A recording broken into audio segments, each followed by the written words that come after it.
کہ اگر اس قیمتی سرمایہ کی آپ نے قدر نہ کی اور یہ جہاں چاہاں آپ کا لڑکا بیٹھنا شروع کیا اور بری صحبت میں وہ بیٹھا اور اس بری صحبت میں مبتلا ہو کر کسی گناہ کا ارتکاب کرتا ہے، کسی نافرمانی کا ارتکاب کرتا ہے، اس تمام کی تمام نافرمانی میں شریک جرم باپ بھی ہے، شریک جرم باپ بھی ہے، باپ مجرم ہے۔ قیامت کے دن یہ اولاد اس کا گریبان پکڑے گی کہ ہمیں ہمارے باپ نے صحیح تربیت نہیں دی تھی،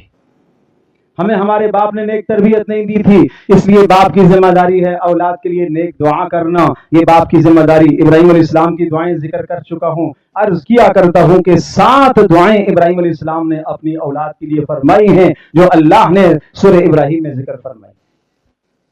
اور اولاد کی تربیت کی محنت کرنا،